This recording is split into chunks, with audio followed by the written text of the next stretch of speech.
La sécurité m'a escorté vers la sortie, tandis qu'il organisait une fête de bienvenue pour mon successeur.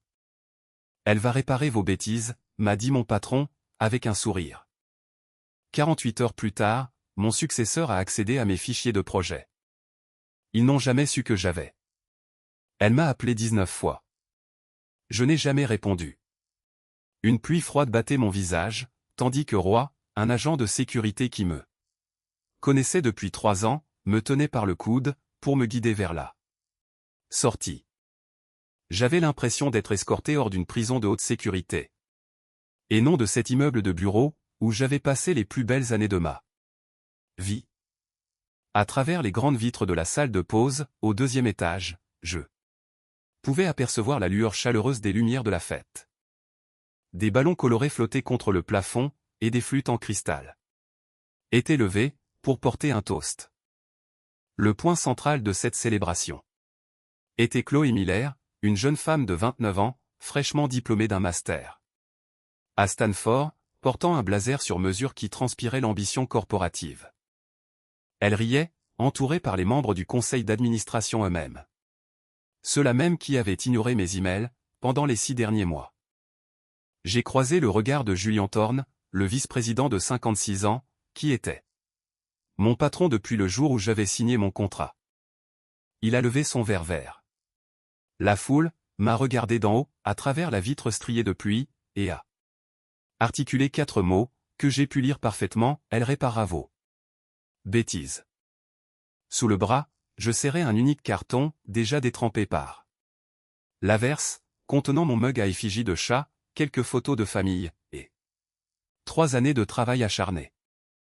J'avais 49 ans, un âge où, dans le secteur de la technologie, repartir de zéro s'apparente à gravir l'Everest sans oxygène.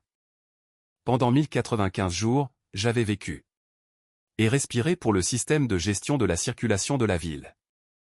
J'avais manqué des dîners de famille, travaillé pendant les vacances, et survécu grâce à des plats à emporter froids, tout cela pour concevoir quelque chose qui, enfin, pourrait faire la différence. OptiGrid System m'avait embauché pour résoudre un problème qui, depuis des décennies, paralysait notre zone métropolitaine.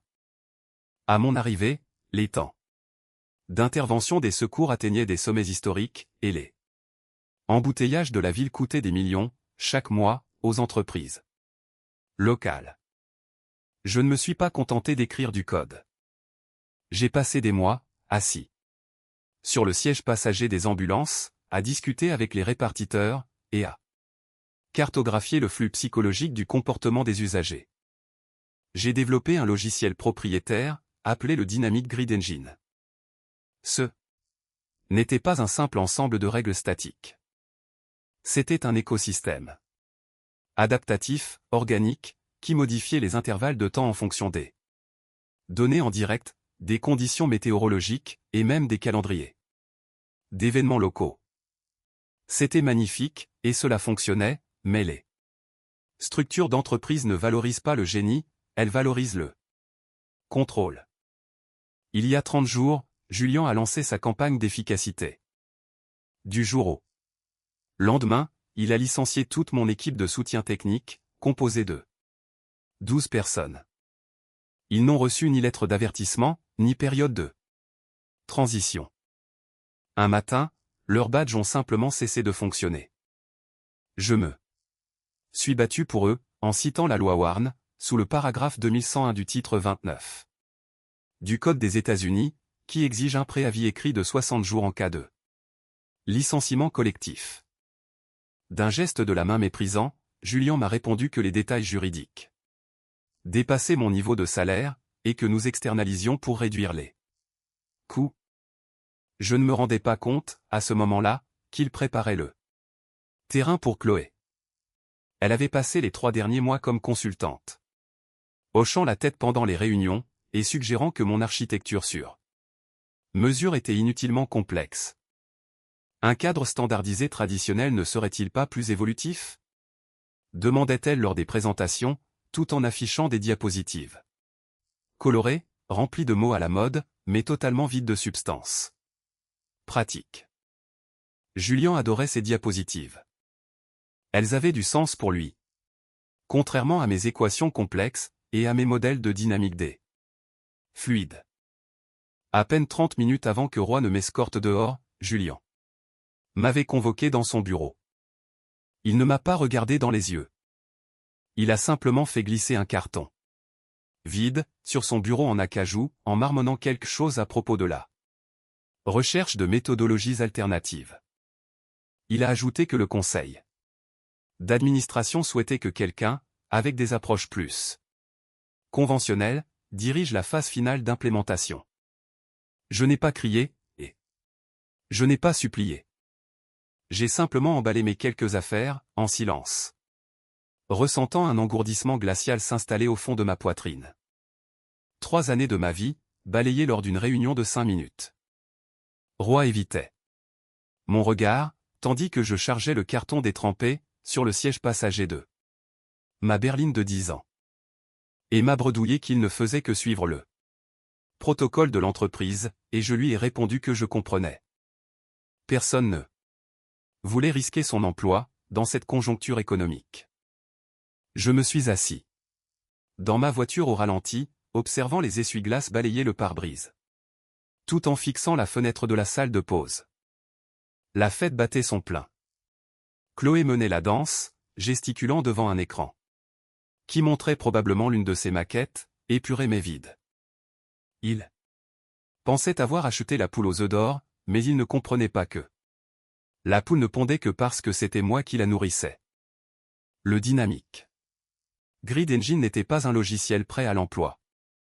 C'était un réseau complexe d'algorithmes, qui nécessitait des ajustements intuitifs constants. Il avait été codé selon mon propre style, en utilisant ma propre logique, et conçu d'après ma compréhension intime de cette ville spécifique. J'ai passé la vitesse, puis j'ai démarré, abandonnant derrière moi la seule chose qui, ces 3 dernières années, avait donné un sens à ma vie. Ma vie sociale était réduite en cendres. Ma sœur avait cessé de m'inviter aux réunions du week-end, parce que j'étais toujours d'astreinte, et mon appartement n'était plus qu'un endroit pour dormir. Désormais, même le travail avait disparu, remplacé par une jeune femme souriante de 29 ans, qui n'avait jamais vu de véritable crise de circulation de sa vie. J'ai roulé dans la nuit sombre, me demandant combien de temps il faudrait pour que les murs commencent à s'effondrer autour d'eux. Pendant les premières 48 heures après mon expulsion, mon téléphone est resté totalement silencieux. J'ai passé ces 2 jours dans une sorte de brouillard, arpentant mon appartement silencieux, feuilletant des livres que je n'avais jamais eu le temps de lire, et observant les lumières de la ville scintiller. Depuis mon balcon, mon appartement était vide. Pas d'animaux domestiques, pas de plantes, pas de partenaire pour m'attendre, juste le silence résonnant d'une vie qui avait été entièrement consumée par le travail. J'avais tout sacrifié pour OptiGrid, croyant que ma valeur unique me protégerait. Je me trompais. Pour Julien, je n'étais alors qu'une ligne de plus sur un tableur. Le 3e matin, le silence s'est brisé. Cela a commencé à 8h15. Mon téléphone a vibré sur le comptoir de la cuisine, affichant le nom de Chloé à l'écran. Je l'ai regardé sonner, vibrer, puis finir par se taire. 10 minutes plus tard, elle a rappelé. À midi, elle avait tenté de me joindre à 8 reprises. À 18h, le compteur atteignait 14 appels. Pas de SMS. Pas de messages vocaux, juste une succession frénétique et persistante d'appels entrants. À minuit, alors que j'étais assis sur le sol de ma chambre, en train de trier mes anciens carnets d'ingénierie, le 19e appel est arrivé. L'écran a illuminé la pièce sombre, vibrant contre le parquet. Je l'ai laissé sonner. Je l'imaginais, assise dans la salle de contrôle centrale, entourée de moniteurs clignotant au rouge vif, réalisant enfin que ces modèles théoriques bien propres ne pouvaient pas gérer la dure réalité de 2 millions de personnes, tentant de rentrer chez elles sous une pluie battante.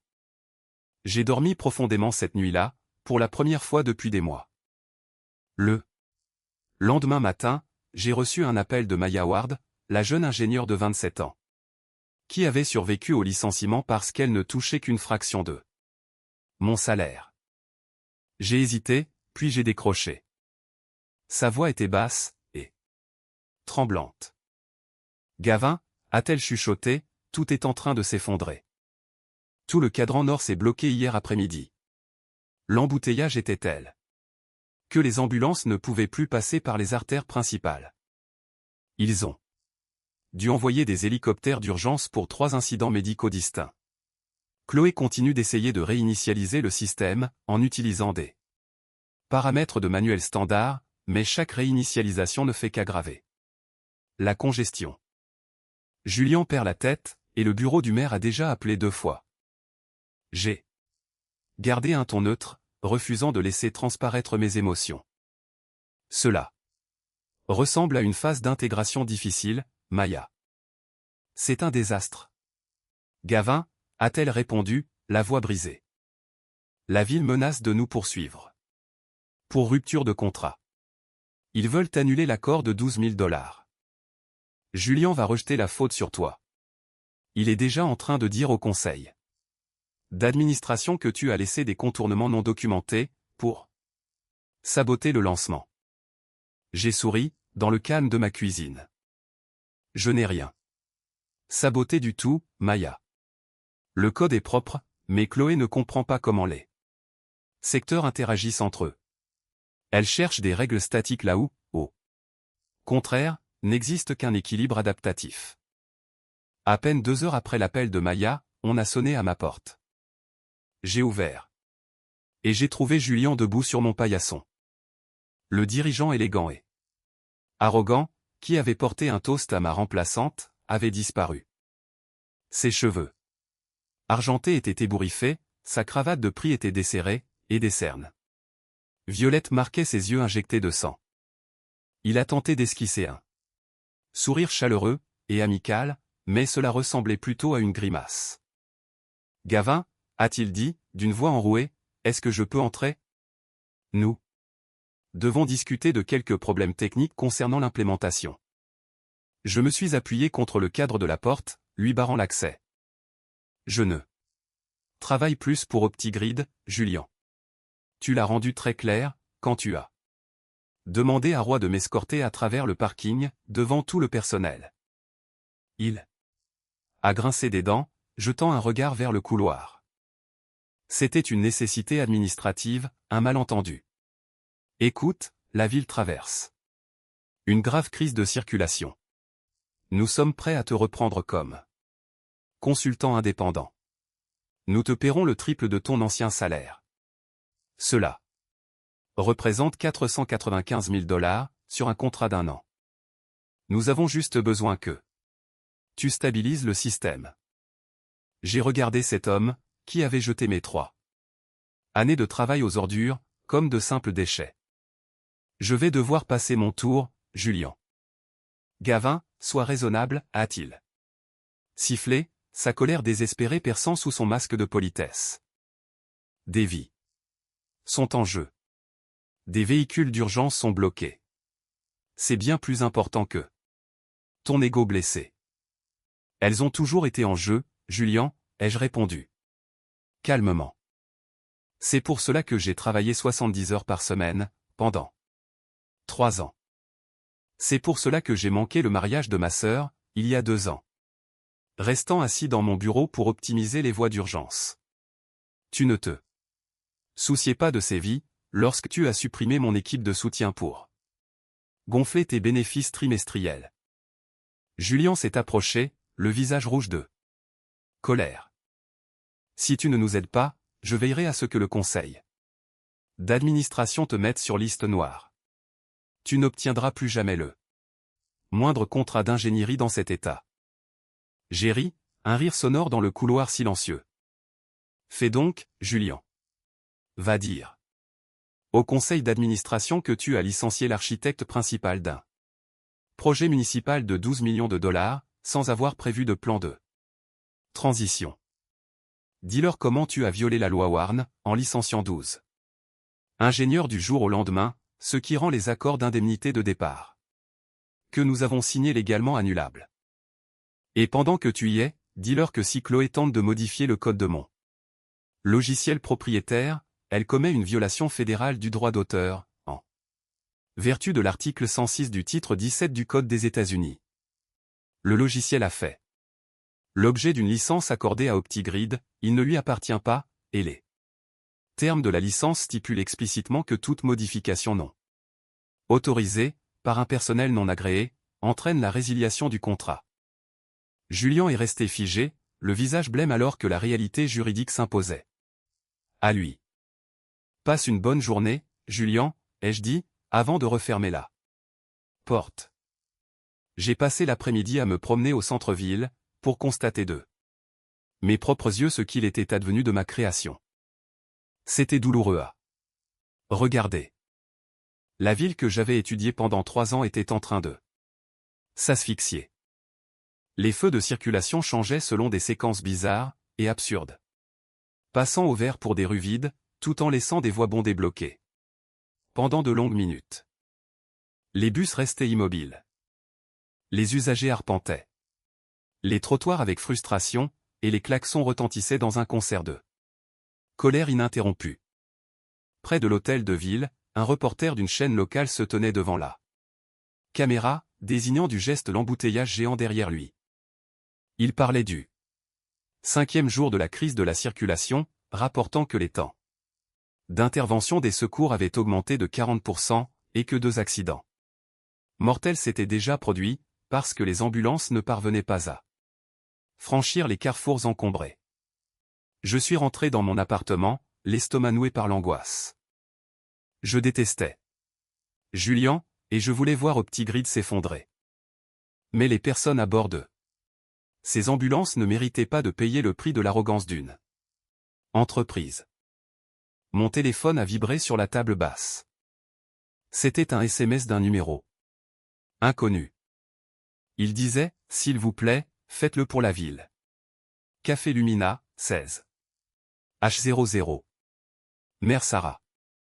Quand je suis arrivé au petit café, en lisière du centre-ville, la mère Sarah Jenkins attendait déjà, installée dans un box d'angle.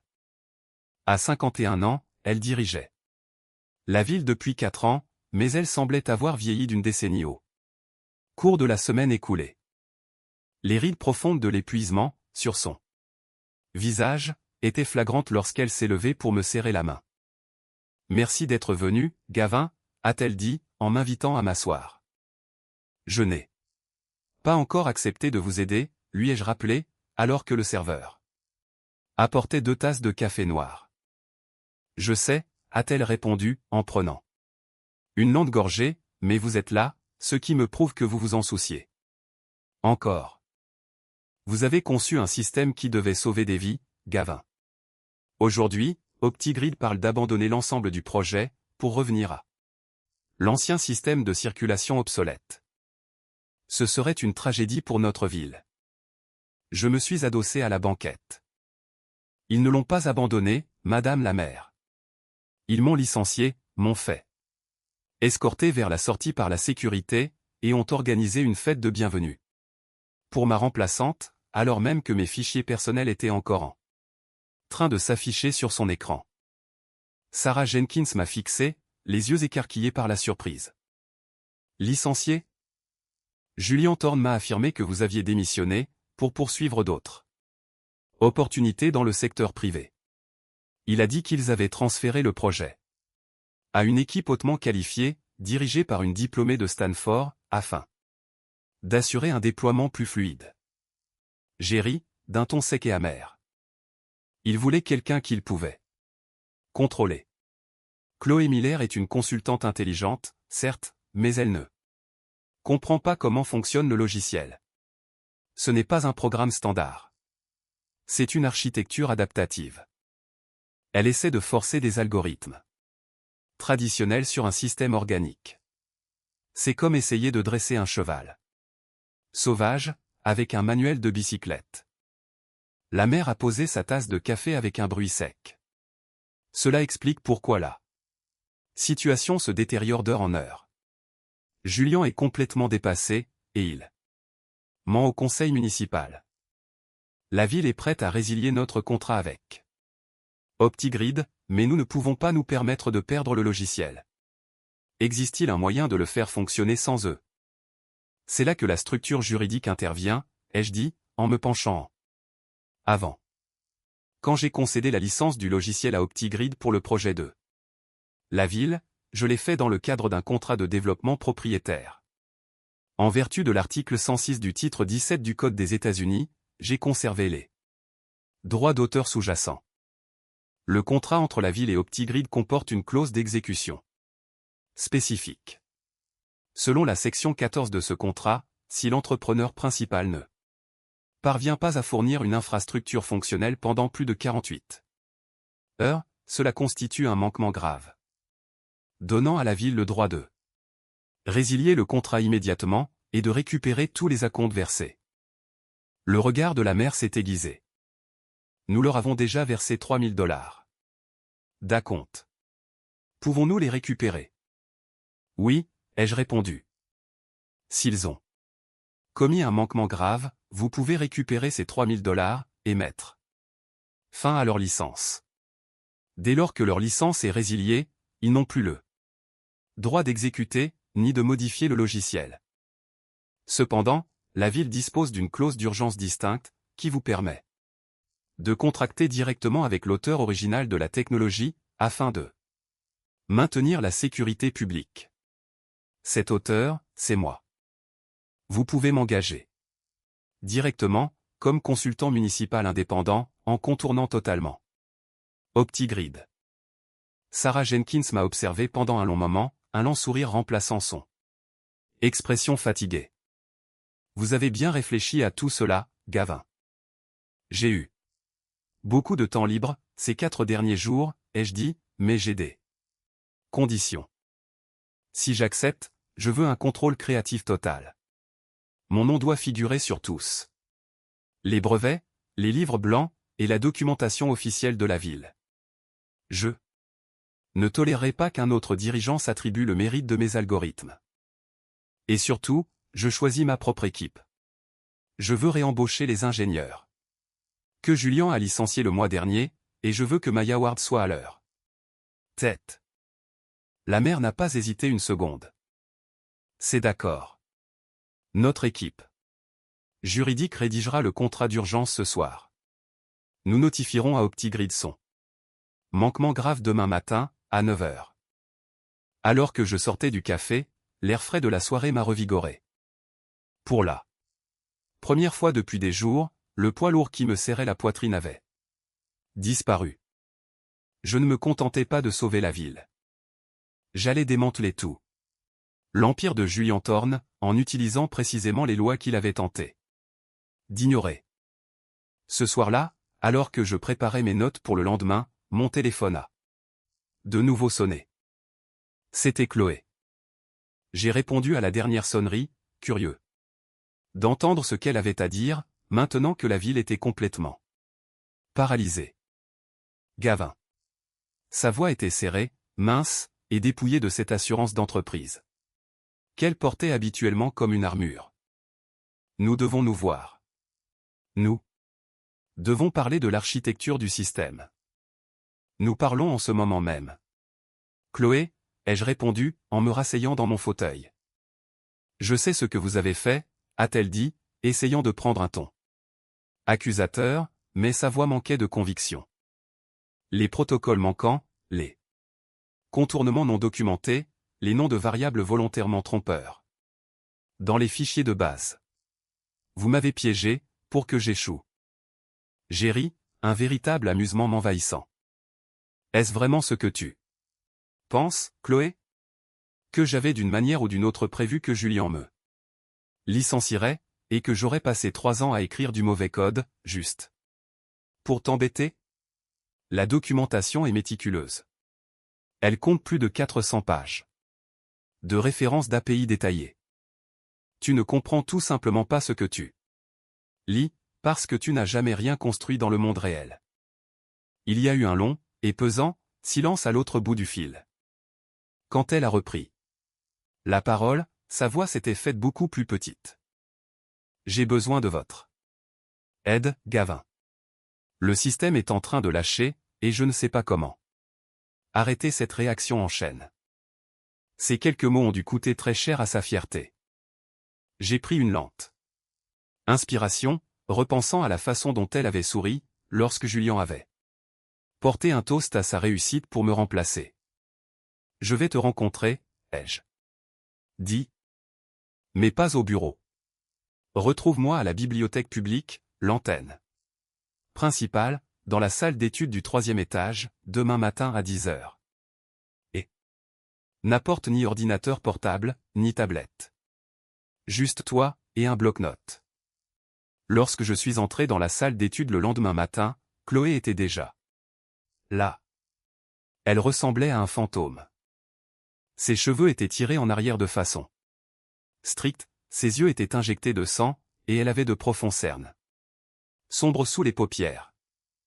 La brillante consultante de Stanford avait disparu, remplacée par une jeune ingénieure terrifiée, qui venait de réaliser qu'elle était totalement dépassée par les événements.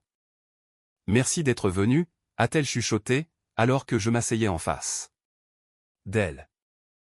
J'ai ouvert mon carnet, en gardant un visage totalement inexpressif. Mettons les choses au clair, Chloé. Je ne suis pas là pour sauver ta carrière. Ni pour aider Julien à conserver son contrat. Je comprends, a-t-elle murmuré, en baissant les yeux sur ses mains. Ah oui.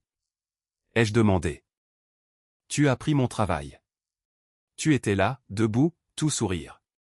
Pendant que la sécurité m'escortait vers la sortie. Tu as affirmé au conseil d'administration que tu pouvais réparer mes bêtises. Elle a eu la décence de détourner le regard, le visage devenant rouge de confusion. Je ne savais pas qu'ils allaient vous licencier ce jour-là, Gavin.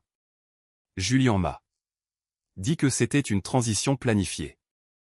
Mais tu savais que tu me remplaçais, ai-je rétorqué. Tu savais que tu acceptais un rôle pour lequel tu n'avais pas les qualifications requises. Maintenant, dis-moi ce qui se passe avec le réseau. Durant l'heure qui a suivi, Chloé m'a décrit en détail les défaillances en cascade dans les différents secteurs de circulation. À mesure qu'elle parlait, le problème m'est apparu d'une évidence douloureuse. Elle avait tenté d'imposer des paramètres de manuel scolaire à mon système organique. Elle avait lancé des scripts pour forcer des cycles de synchronisation identiques d'un cadran à l'autre, pensant à tort que l'uniformité créerait de l'efficacité. Ce n'est pas logique, s'est-elle plainte, son stylo tapotant nerveusement sur son bloc-notes. Des secteurs qui ont un volume de trafic et des configurations de voies identiques réagissent de manière totalement différente aux mêmes données d'entrée. Le secteur 4 est fluide, mais le secteur 7 est complètement paralysé. Cela n'a aucun sens. C'est parce que tu traites le système comme une machine, au lieu de le traiter comme un organisme vivant, ai-je expliqué, en tournant mon carnet vers elle. Les secteurs ne sont pas identiques, car les personnes qui s'y trouvent ne sont pas identiques. Le secteur 4 est un quartier commercial, doté de larges trottoirs, et de multiples bouches de métro.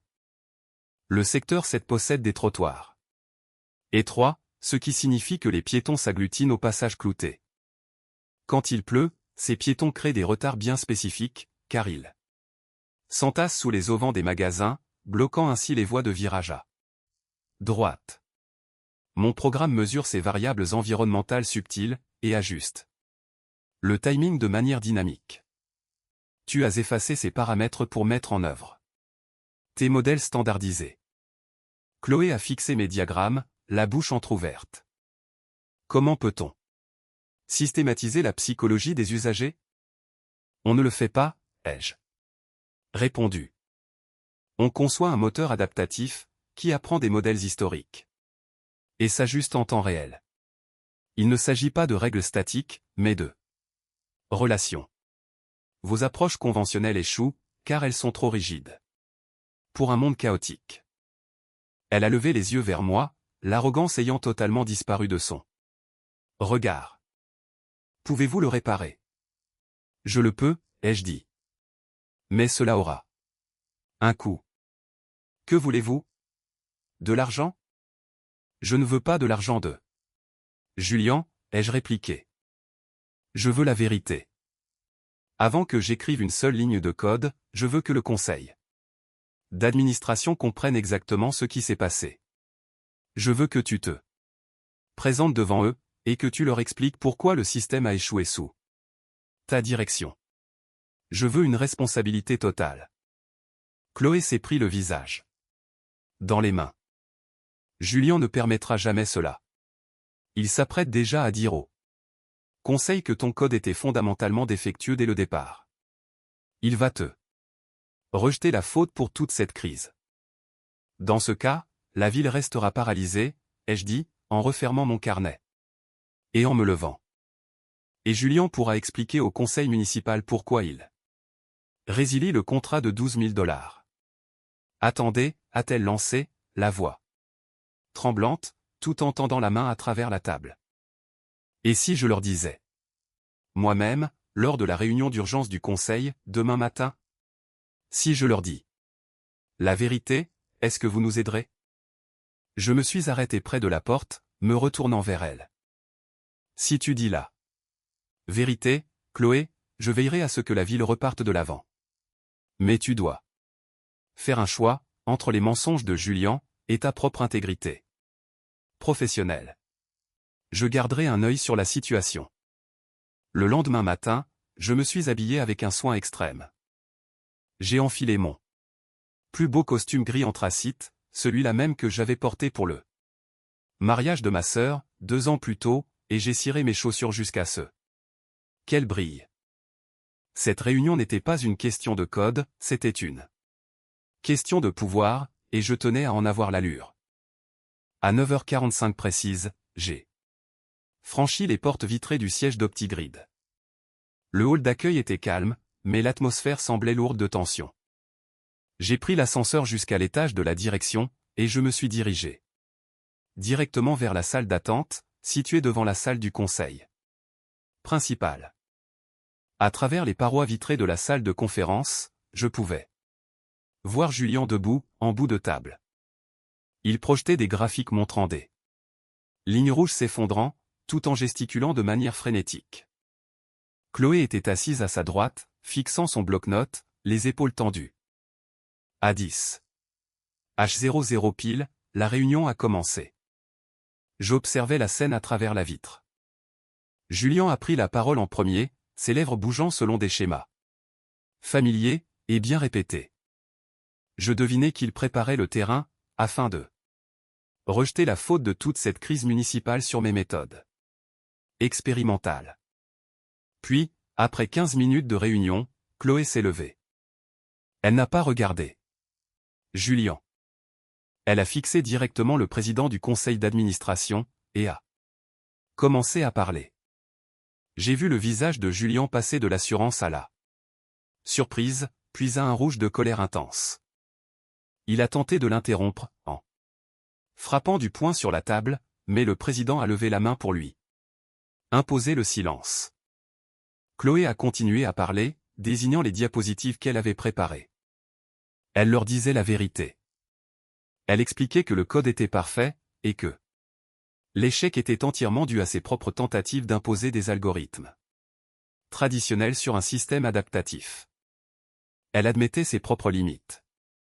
À 10 h 35, la porte de la salle du conseil s'est ouverte.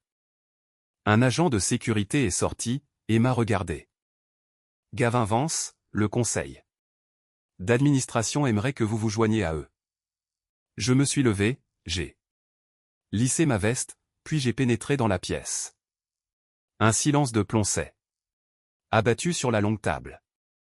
Toutes les têtes se sont tournées vers moi. Gavin, a dit le président, sur un ton soigneusement neutre. Mademoiselle Miller vient de partager des informations très intéressantes. Elle suggère que vous êtes la seule personne capable de stabiliser le réseau routier. Et que votre licenciement a été une grave erreur de la part de la direction. Julien s'est levé d'un coup sec, sa chaise raclant bruyamment le sol. C'est ridicule. Gavin Vance est un ancien employé. Nous détenons les droits exclusifs sur le système. Nous n'avons pas besoin de lui. En réalité, si, vous en avez besoin, a dit une voix calme depuis le pas de la porte. Nous nous sommes tous retournés, pour voir la mère Sarah Jenkins entrer dans la pièce, flanquée de 2 avocats de la ville. Elle paraissait déterminée, énergique, et maîtrisait parfaitement la situation. Depuis 9 heures. Ce matin, a annoncé la mère, la ville a officiellement notifié à OptiGrid System un manquement grave au contrat, en vertu de la section 14. Vous n'avez pas réussi à fournir un réseau de circulation fonctionnel pendant plus de 48 heures.